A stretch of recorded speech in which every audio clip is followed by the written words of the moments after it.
Hola mis amigos de YouTube, yo soy Angélica Rivera del canal con Sofi.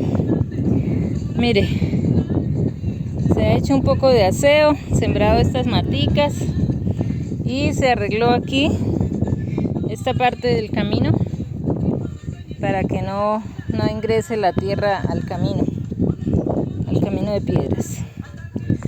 Ya se puede observar cómo quedó hermoso.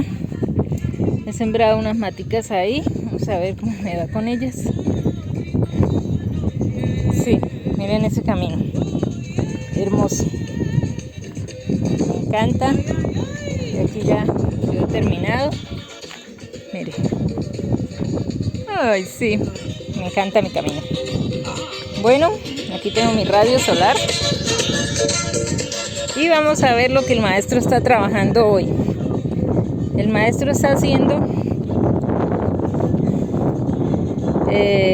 una media luna para el espacio donde va a quedar la fogata. Ahí está la media luna, véala.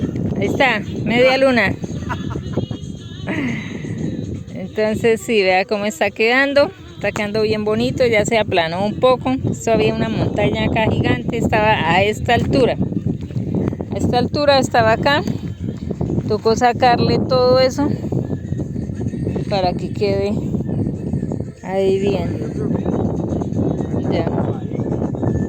Entonces se han traído esas piedras gigantes. Mire, estas piedras grandes. Esta piedra pesa. Esto pesa muchísimo.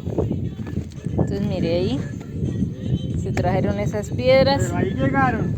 Se trajeron aquellas otras también. Yo traje esta chiquita. El maestro trajo esa grandota y aquellas otras. Y aquí tengo un aguacatico bonito que va ahí. Y allá hay un mango. Mire. Acá hay un mango. Ese es mi mango hermoso.